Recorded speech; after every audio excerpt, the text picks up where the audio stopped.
Okay, so today we're going to start radical functions.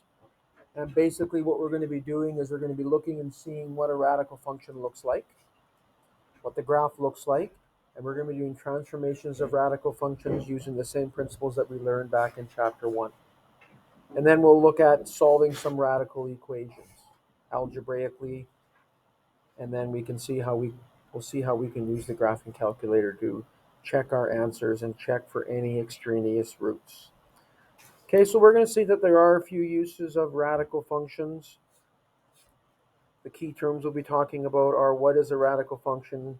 We'll see that it's the same thing as the square root of a function.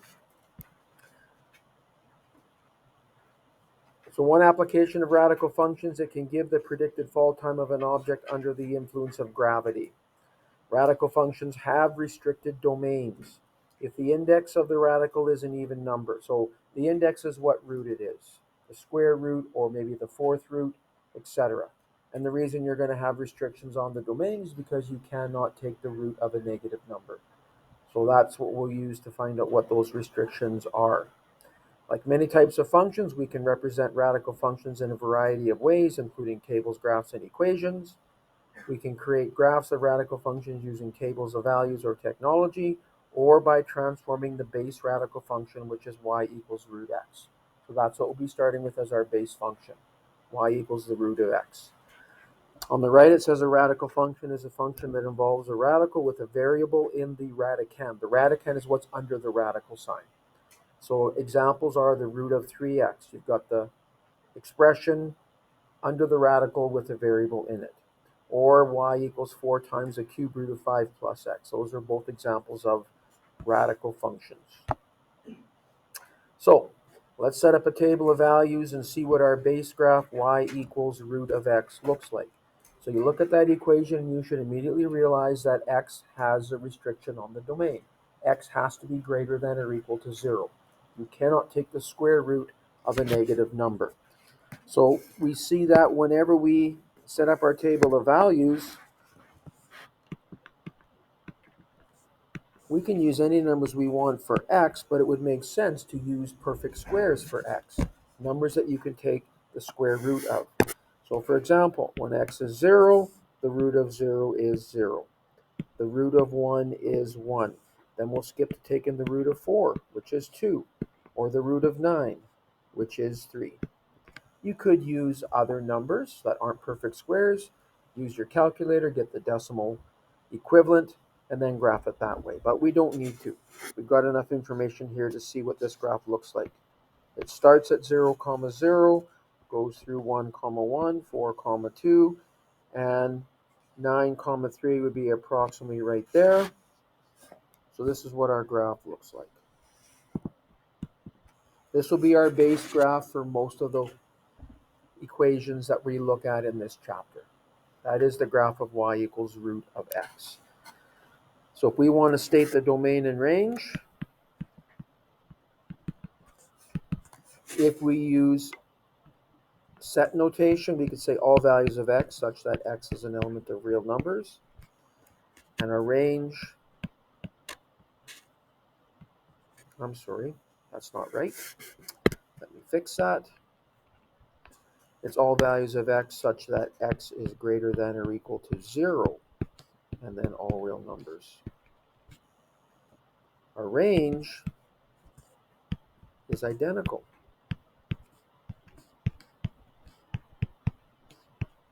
This graph starts at 0, 0. It goes to the right forever. It goes up forever.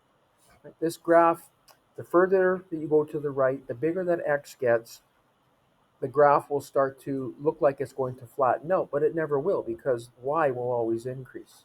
It's just that x is increasing at a faster rate than y. So the graph will never flatten out. It'll continue to rise as you go to the right. X will get bigger faster, but y will also continue to increase in value. All right, so that's our base graph. That's what we're going to be starting with. It says use a table of values, but we're not going to do that. We're going to use what we've learned about transformations to sketch this graph. the graph of y equals the root of x minus 2. So this is the graph of y equals root of x with the transformation. And the transformation that's going to happen here is it's going to go 2 to the right. That 2 represents an h value. And the way we know that is because, remember, whatever happens to the x happens to the x minus h. The x is under the radical, so x minus h would be under the radical as well. If there was a b parameter here, which is a number in front of x, that would also be under the radical, because whatever happens to the x also happens to the bx. But in this case, it's just an h value. Here we'll have an h value of positive 2. Remember, the general equation is x minus h. The value of h is always the opposite of what it appears to be, which means that this graph will shift 2 units to the right. We'll start with our base graph. It starts at 0, 0, 1, 1, 4, 2, and so on. And then we're going to shift that 2 units to the right. But we start with our base graph. That looks something like this.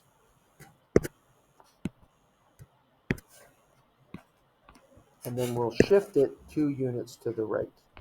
Every point will shift 2 units to the right.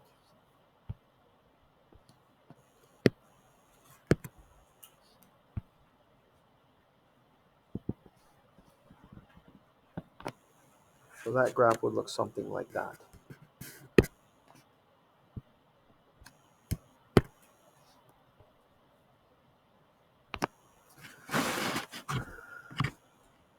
Okay? Pardon? Oh, I went 3 to the right, didn't I?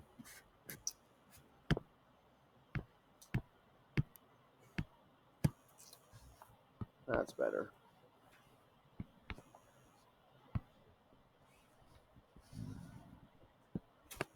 Something like that. So the domain of this, and this time I'll use interval notation. I just used set notation on the last one just to remind us how that works. But our domain here will go from positive 2, which is included, up to positive infinity, which is not. The range did not change. It still starts at 0 and goes up to positive infinity.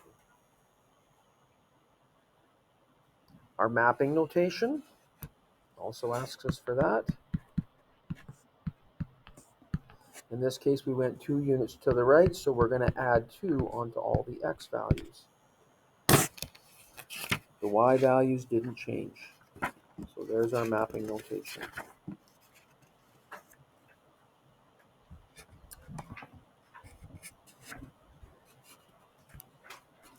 Okay? So now we're going to do a different transformation on y equals root x. That minus 3 represents a k value, and we know that because it's outside the radical. That's the difference between this one and the last question. In the last question, the x minus 2 was all under the radical, so that made it an h value. In this case, the minus 3 is outside the radical, so that makes it a k value. So in this case here, k would be negative 3, which means the graph is going to shift 3 units down.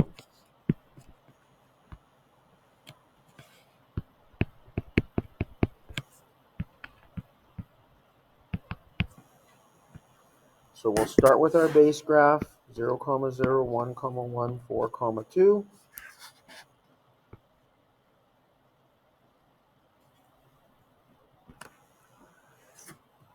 And it's going to shift 3 units down, all the points.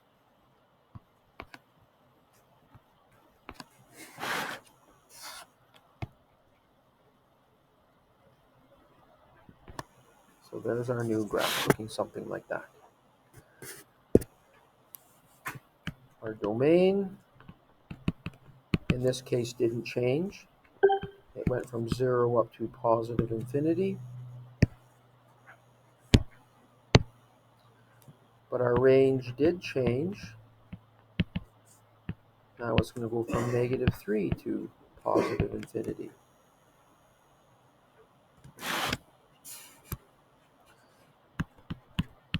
And our mapping notation,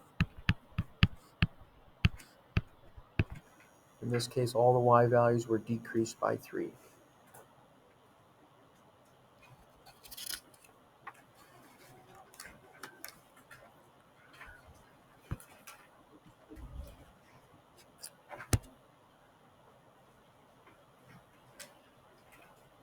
Right, so for this one here, again, because the x plus 5 is under the radical, that 5 represents an h value of -5, which means the graph will shift 5 units to the left. We'll start with our base graph.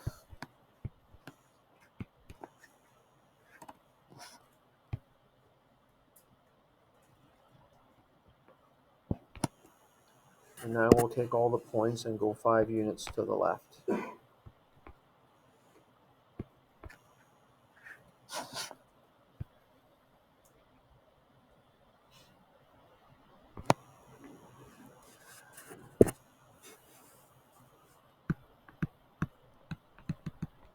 So our domain will change here. Now we're going from -5 to positive infinity.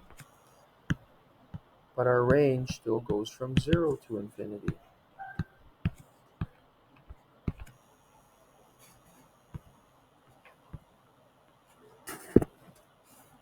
And our mapping notation, in this case, we decreased all the x values by 5.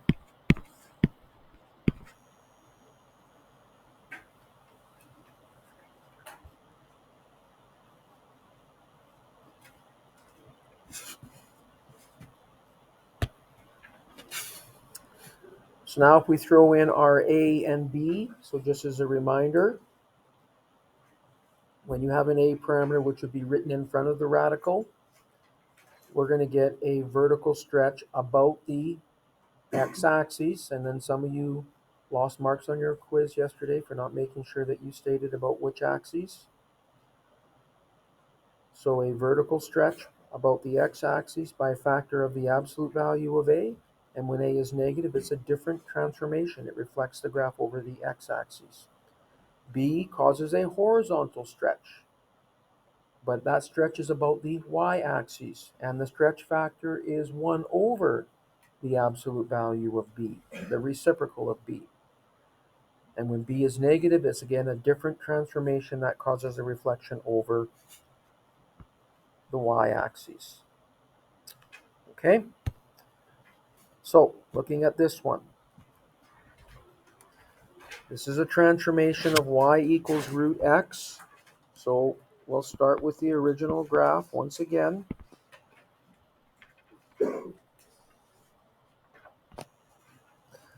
And now we've got 3 parameters to address. The first one is that a is 3. So once again, that will cause a vertical stretch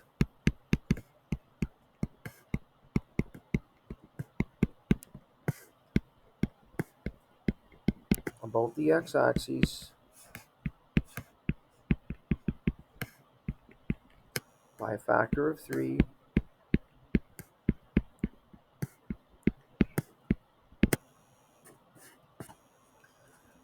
But then we also have a b value here of -1. That negative sign in front of the bracket under the radical represents a coefficient of -1, which means we're going to have a reflection about the y-axis.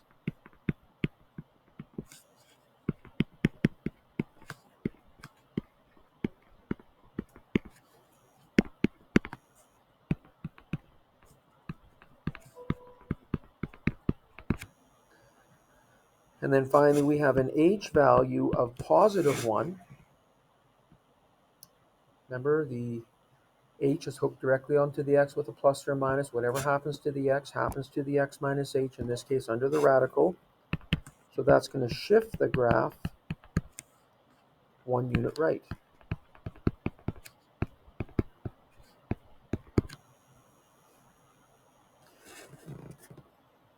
So let's write our mapping notation.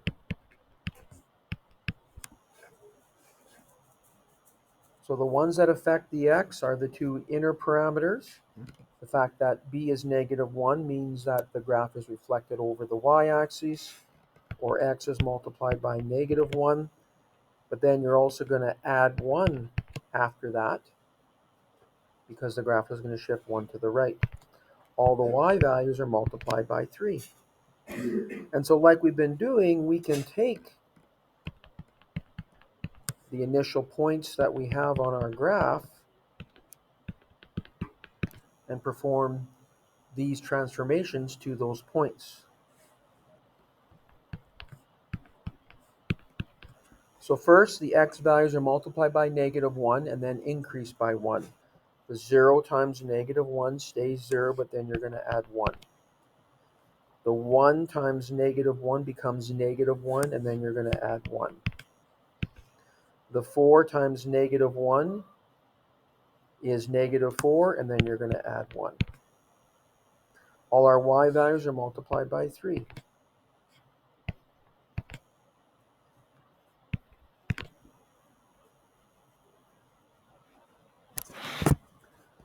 So our new points, we've got 1, 0, we've got 0, 3, and we have our last point, -3, 6.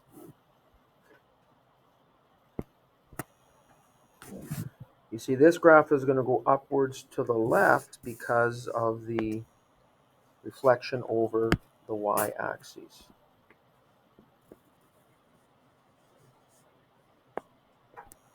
So it's going to look something like that.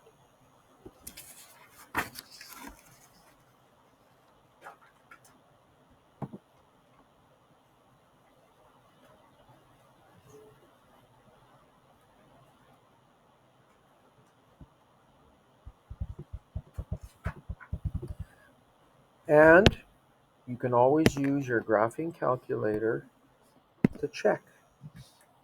Make sure your graph looks like it should. So we've got 3 times the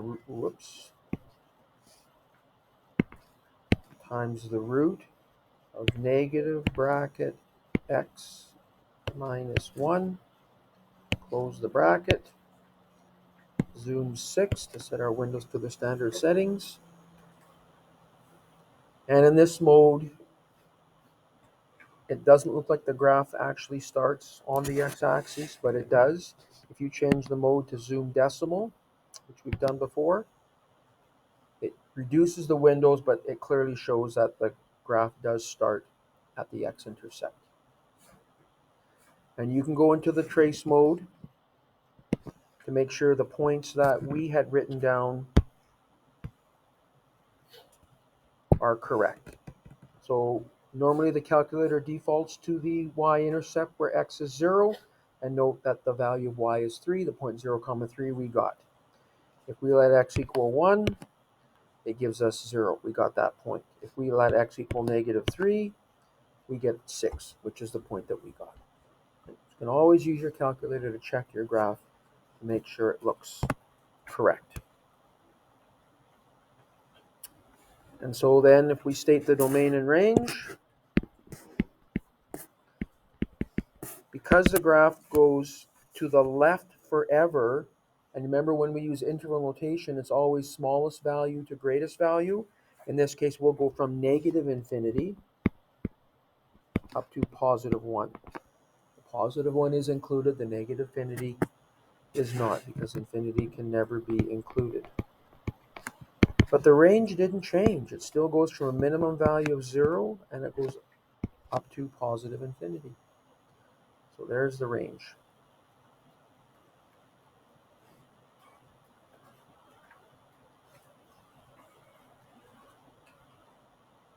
Okay?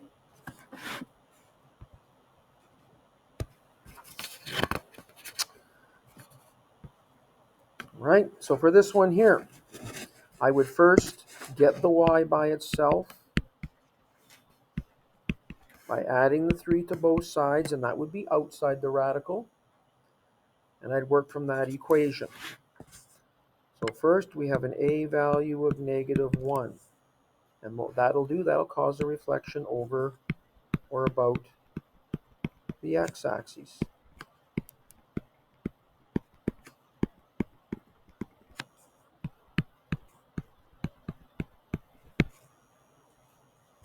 Then we have a b value of positive 2. That's going to cause a horizontal stretch.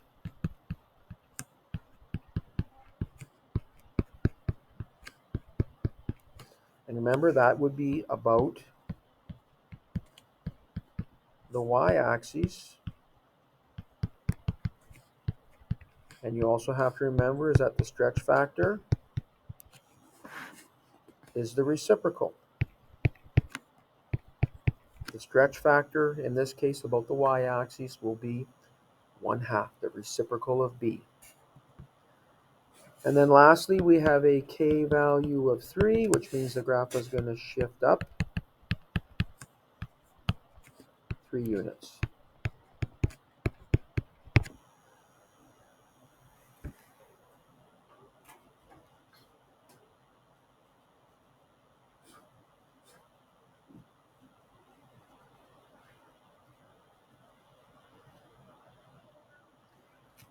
So again, we'll start with our base graph, 0, 0, 1, 1, 4, 2.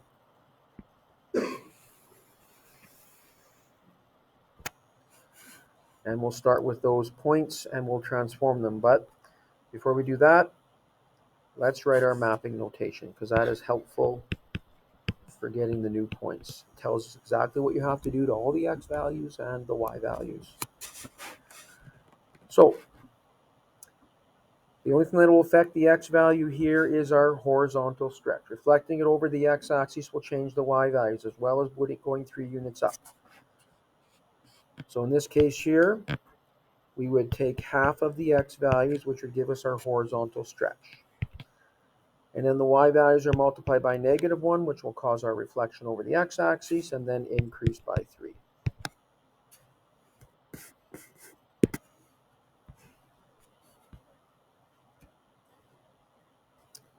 So if we start with our points 0, 0, 1, 1, 4, 2,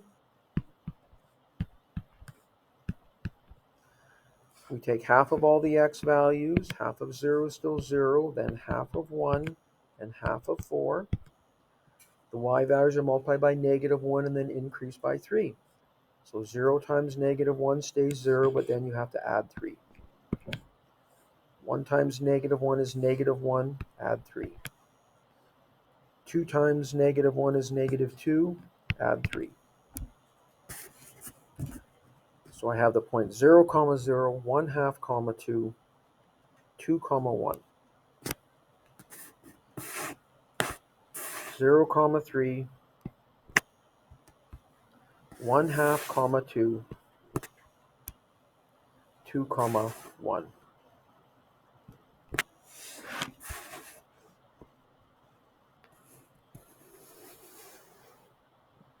Graph would look something like that. It's going downwards because the graph reflected over the x-axis.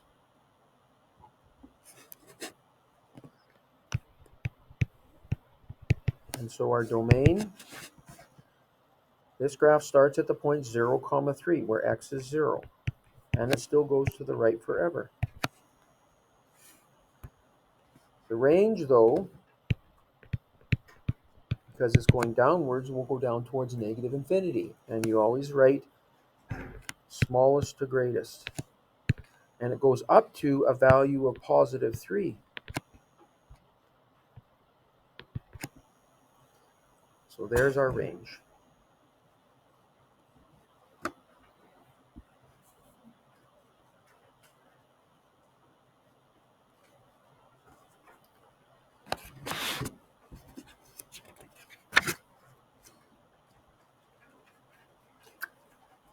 Okay.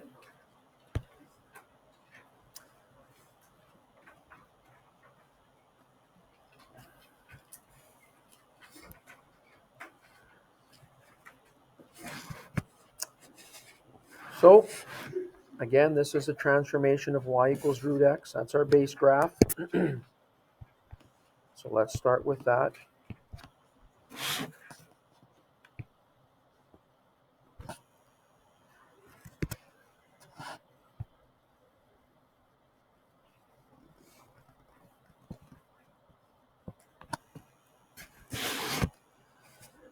And now we're going to transform that. First thing we have is we have an a value of -2, which will do two transformations. It'll reflect the graph over the x-axis,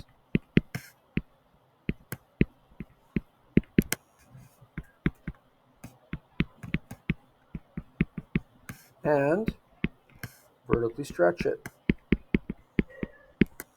The vertical stretch also about the x-axis,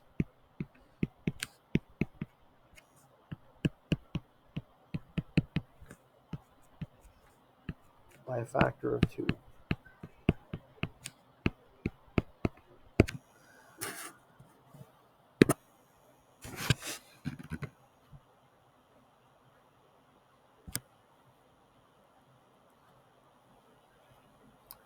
And then under the radical, you've got an x plus 3, which means we have an h value. H is hooked directly onto the x with a plus or a minus. Whatever happens to the x happens to the x minus h. In this case, under the radical, and the value of h is always the opposite of what it appears to be. So here our h value is -3, which means the graph is going to shift 3 units left.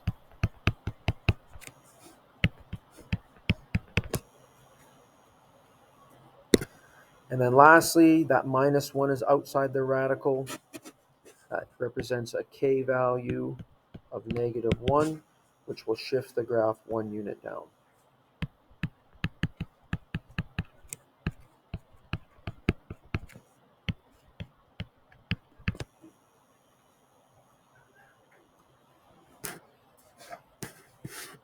So, our mapping notation.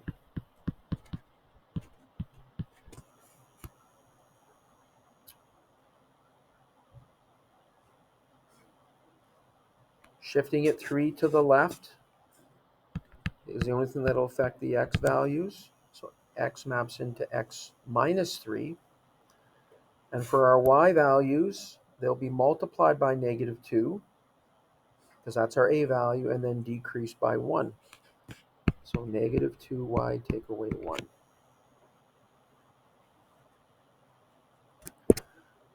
So if we start with, once again, those 3 initial points,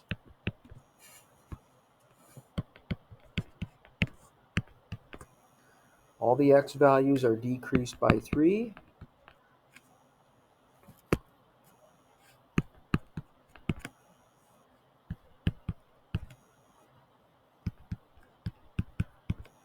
The y values are multiplied by -2 and then decreased by 1.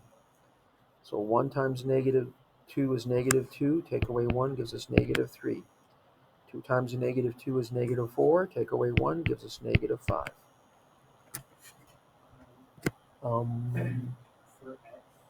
Yeah. The last one that says negative initially, just be very hot.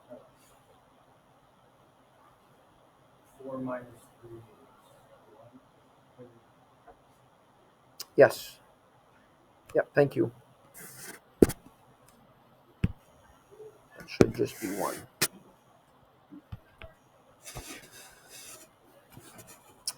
Okay, so -3, -1.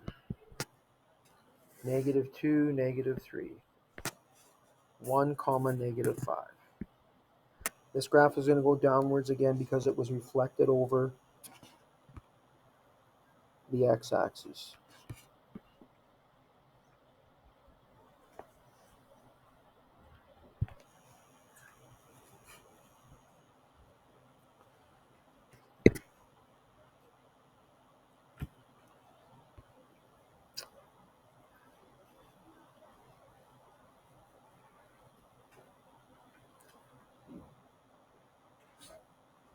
So this question says, identify the domain and range of y equals root x and describe how they are affected by transformation. So that word describe means you need to use some words to talk about what's going to happen. But it starts with the domain and range of y equals the root of x. So the domain was from 0 to positive infinity. The range was also from 0 positive infinity. And if we're going to describe what happened to the domain, so let's say for the transformed graph,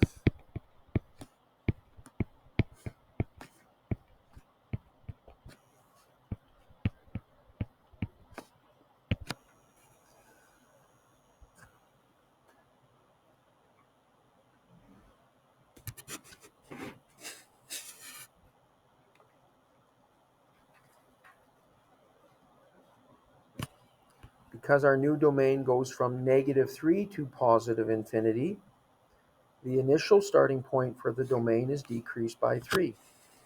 So for the transformed graph, we can say the values of the domain are decreased by 3. And when you decrease infinity by 3, it doesn't change it. So it's really only that first member that is decreased by 3. The values of the range are multiplied by -2 and decreased by 1. By 1, sorry. It starts at -1 on the y-axis.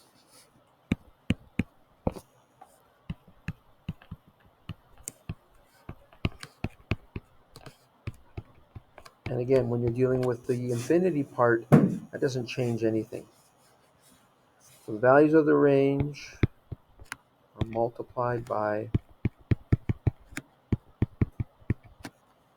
-2 and decreased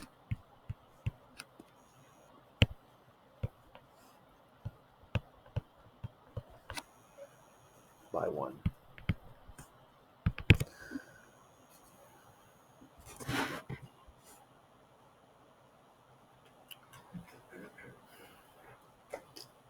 So again,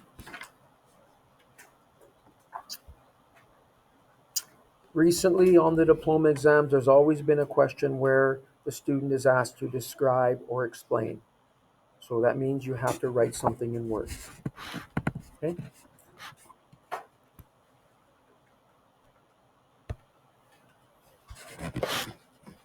So now we want to write the new equation. So Maylene is designing a symmetrical pattern. She sketches the curve shown, wants to determine its equation as well as the equation of its reflection in each quadrant. The graph is a transformation of y equals root x. What are the equations of the 4 functions that Maylene needs to work with? So one equation for each quadrant after it's been reflected. But first we have to write this equation. So remember, the base graph starts with these 3 points. That's our base graph.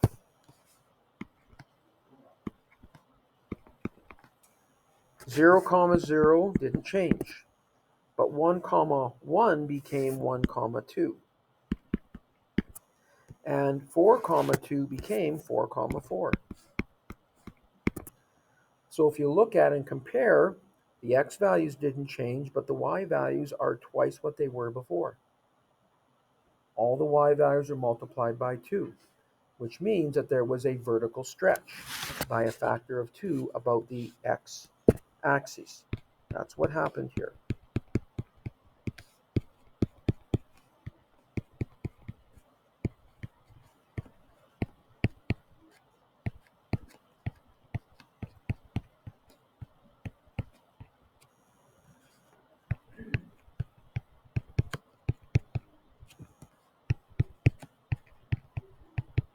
And if there's a vertical stretch by a factor of 2, that means our a value is 2.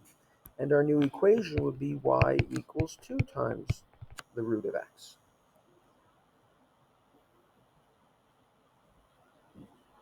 So that is the obvious transformation that we got just by logic. But we've seen questions before where we can determine the new equation algebraically. So if I say, or let's say that we know that there's a vertical stretch, but we don't know or we don't figure out what that stretch factor is. So what we can do is we can replace the equation. Instead of just y equals the root of x, we can say y equals a times the root of x.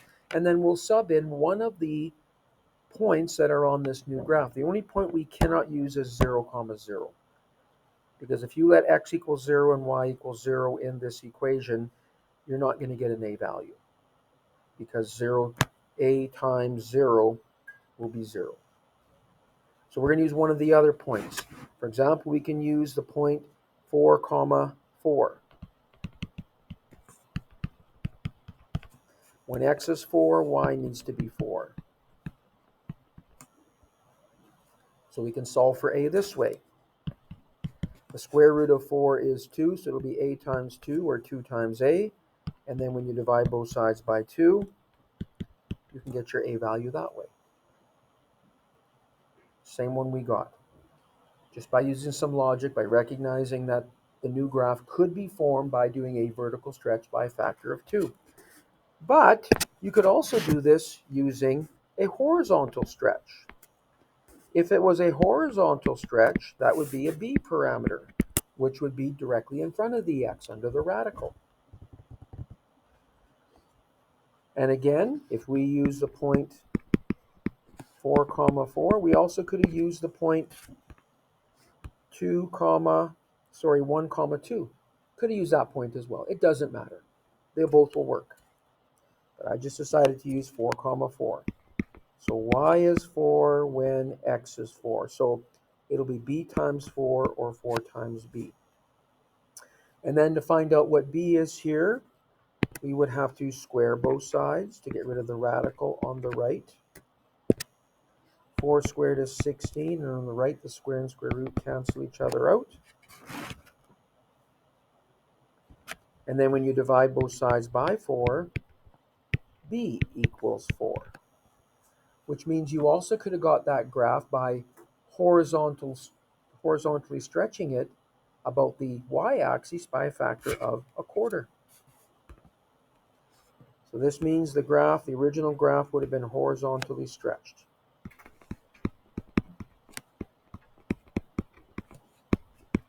That one is not as obvious as the vertical stretch that we did by logic, but it would work.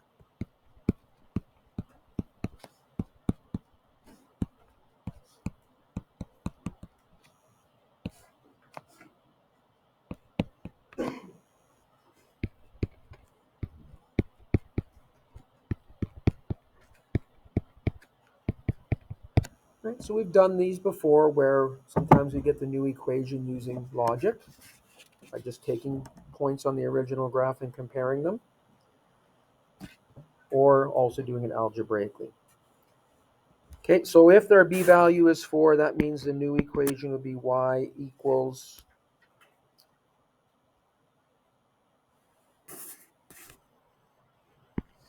the root of 4x. That would be the equation. So either one would be correct, but we're not done because the question also asks us to write the equation in the other 3 quadrants. So it doesn't matter which one we start with, okay? It doesn't matter which one we start with.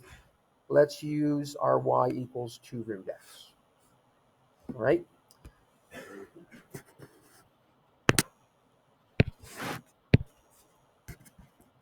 So these are, or will give us our equations in the other 3 quadrants.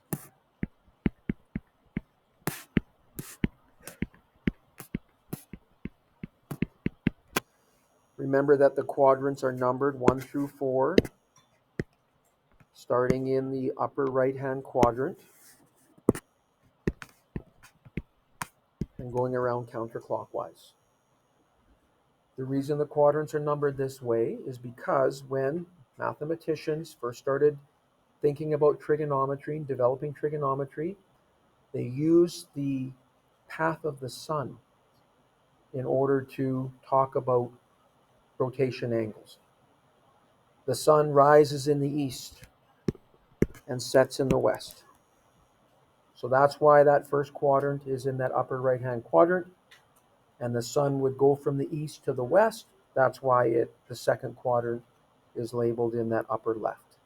And then they just continued numbering the other two quadrants numerically from there. That's the reason why our quadrants are numbered the way they are.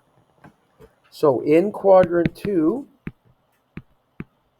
to get there from quadrant 1, you'd have to reflect the graph over the y-axis. And to reflect the graph over the y-axis, b becomes negative. So y equals 2 root x becomes y equals 2 times the root of negative x.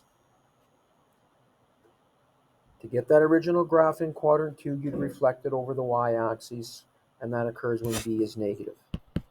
If we go into quadrant 3 from our original graph of y equals 2 root x, well, you'd have to reflect it over the y-axis as well as the x-axis to get into quadrant 3. So both a and b would be negative to end up in quadrant 3. And to get to quadrant 4 from the original graph, you just have to reflect it over the x-axis, so only the a value would become negative here.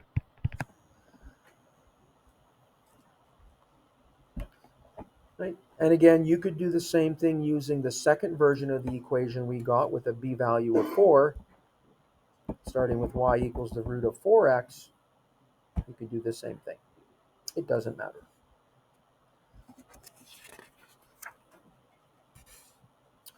Okay?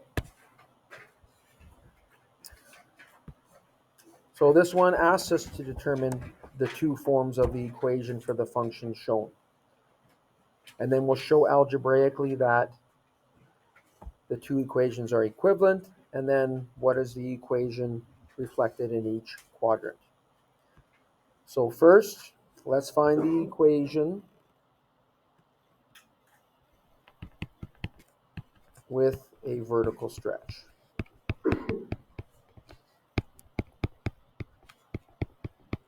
About the x-axis.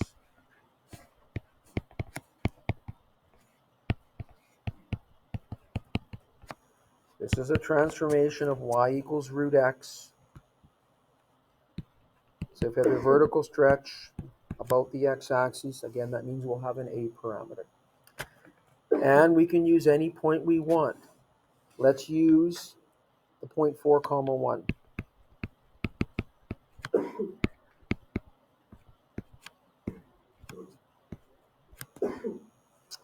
So when x is 4, y will be 1. The root of 4 is 2, so you're going to have a times 2, or 2 times a, and therefore a will equal 1/2. And our equation will be y equals 1/2 root x. Yes? Yeah. So that would be the equation if we said there was a vertical stretch about the x-axis. What if there was a horizontal stretch?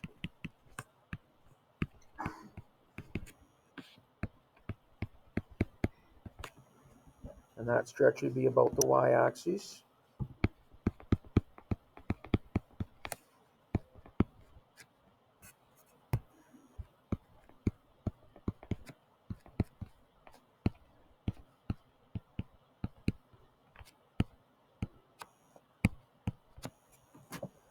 So that means we'd have a b parameter. So that would be y equals the root of bx. So again, if we use point 4, 1, we could use any of the points that are on that graph. It wouldn't matter, but I just decided to use 4, 1, meaning y is 4 when, y is 1 when x is 4. So it'll be b times 4 or 4 times b. And so like we did before, we would have to square both sides to get rid of the radical. On the right, 1 squared is still 1. But when you square the right side, it'll cancel the radical, and you'll just get 4b. And so therefore b equals 1/4. And the equation would be y equals the root of 1/4 x.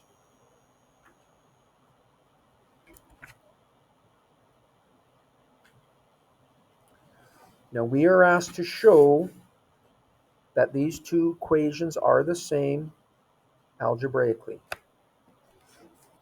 So we need to show that 1/2 root x is equal to the root of 1/4 x.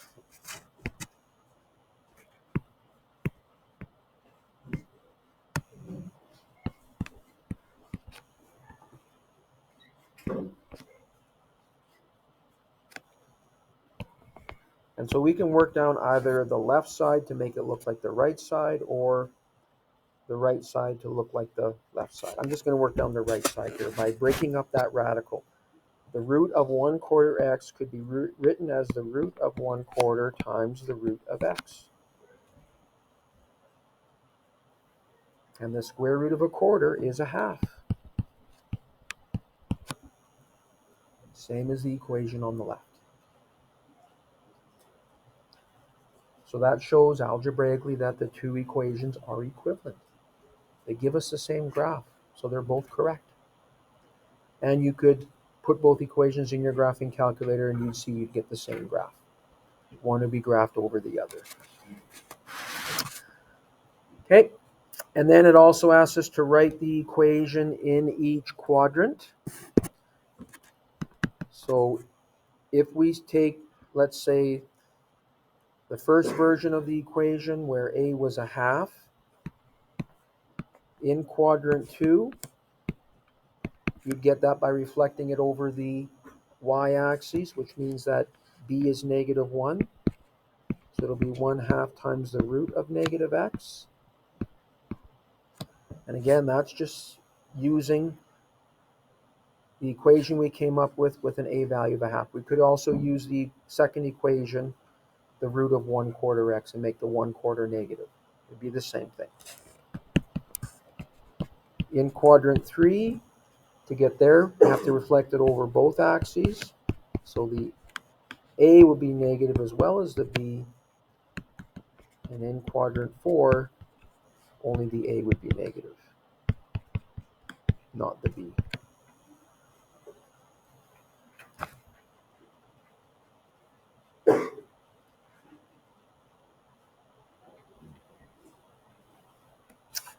Okay?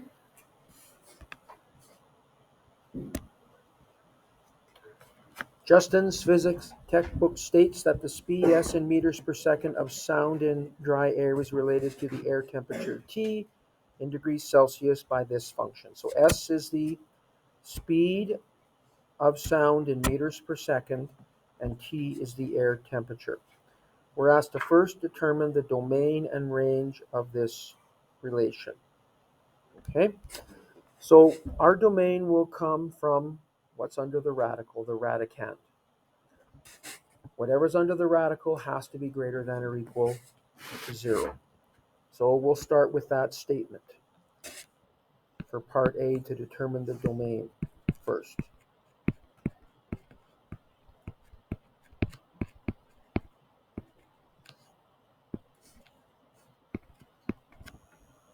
The radicand has to be greater than or equal to 0. And then we'll solve for t. We will subtract the 1 from both sides.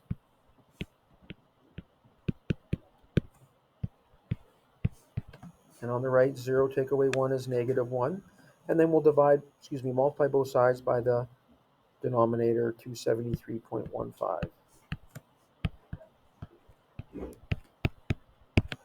And there's our domain.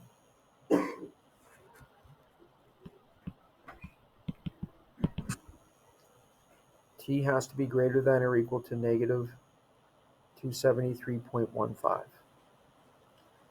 And you see, the minimum value that we'll get for the radicand will occur when t does equal that minimum value of -273.15.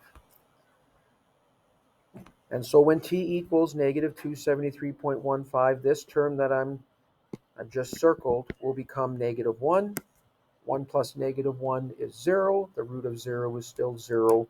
So our minimum value for s will be 0, which makes sense. S is the speed of sound. It can't be negative. The smallest value it can be is 0. So our range would be that S has to be greater than or equal to 0.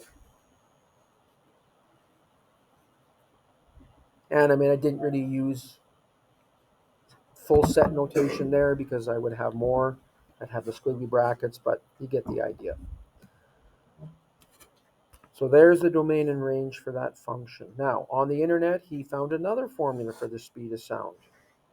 Use algebra to show that the two functions are approximately equal. So just like we did in that last question, we had two different forms of the equation. We need to change one so it looks like the other. And so what I'm going to do is I'm going to start with the original equation. This is the easier one to do.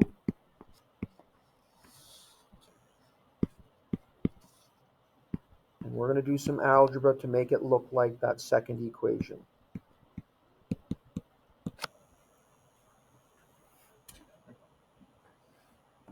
Thanks so much.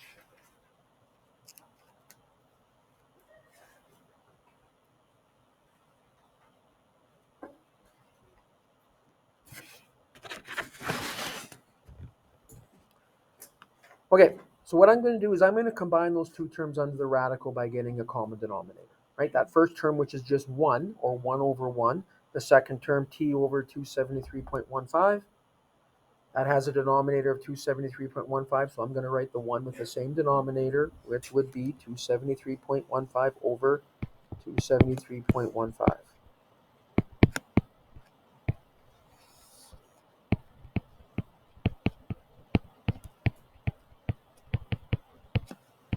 And this will allow me to combine these two expressions together.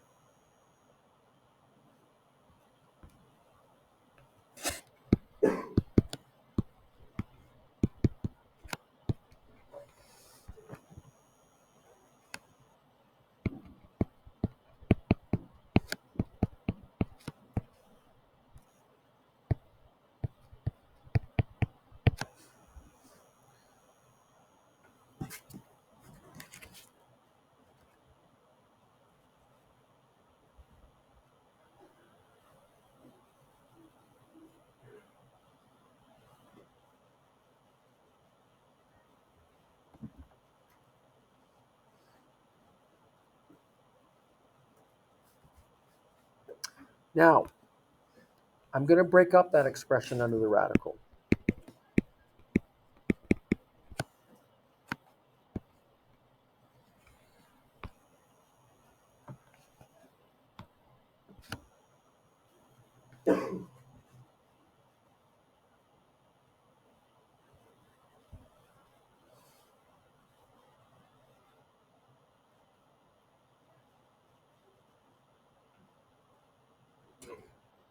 I'm going to break up this expression into two factors.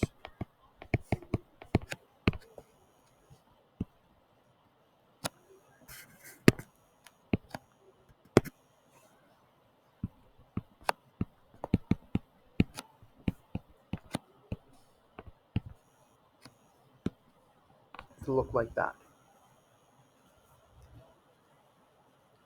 You see, if you multiply those two together, you're going to get what you start with. When you multiply fractions, it's top times top, bottom times bottom.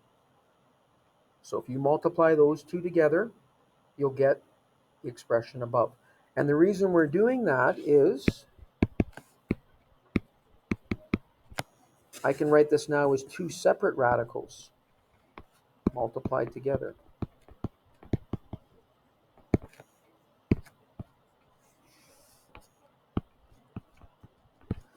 And the advantage to doing this is that first radical doesn't have a variable in it. It's a constant. So we can get the numerical value of it and then multiply it by the 331.3. So that's what I'm going to do.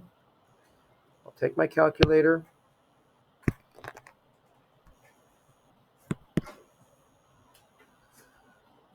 So that term with the radical is the square root of 1 divided by 273.15,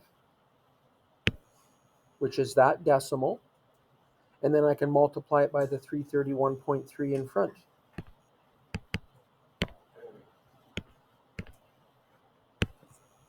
And it's approximately 20.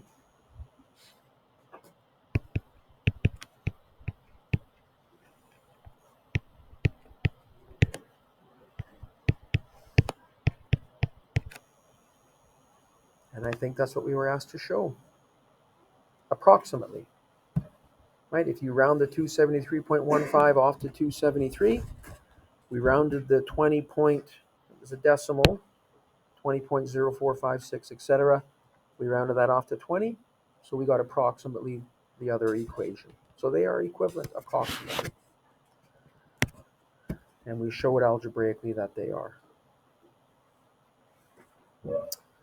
Okay?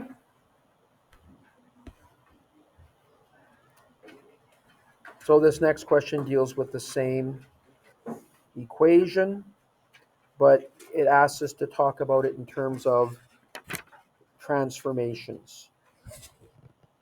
Okay? It talks about, or we have to talk about it in terms of transformation. So let's do that part, and then that'll be it for today. The other parts, it says graph it using technology to put in your graphing calculator. You can do that. And then determine the speed of sound. So find S for these different values of t. That's just subbing into the equation those different values of t to get S. You can do that. But let's talk about this equation in terms of transformations from a base graph, which would be S equals the root of t. Okay? So we're going to go from S equals the root of t into that new equation. And I'm going to use one of the forms that we got on the previous page, on the previous question.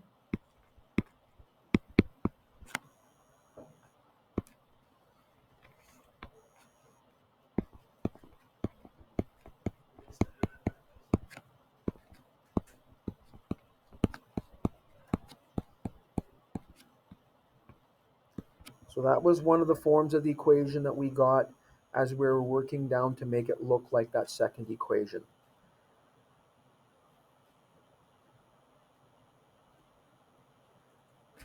And so we see that we've got an A parameter of 331.3, which means that there was a vertical stretch.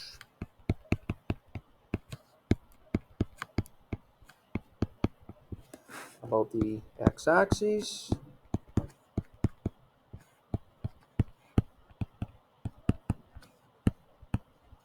By a factor of 331.3.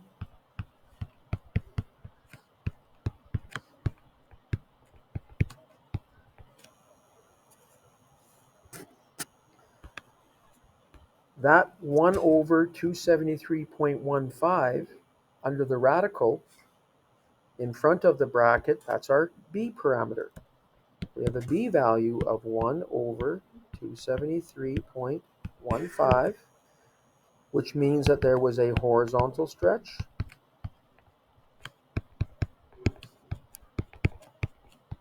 And that will be about the y-axis.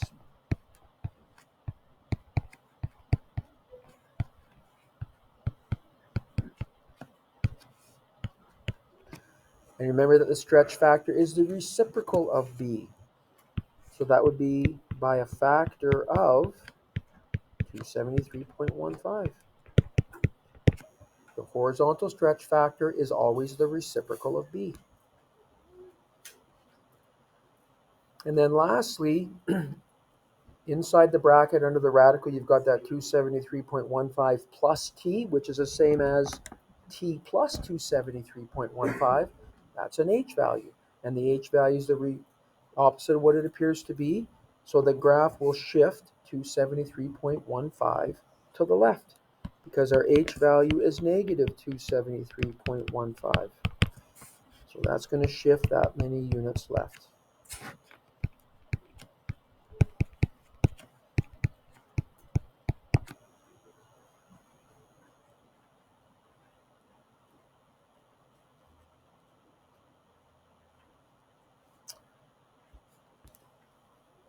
Okay? So, I'm going to stop there. You can work on these questions.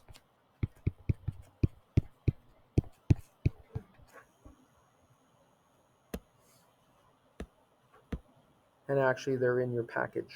So that assignment, you can work on that. I will post the solutions to Google Classroom so you can check your work.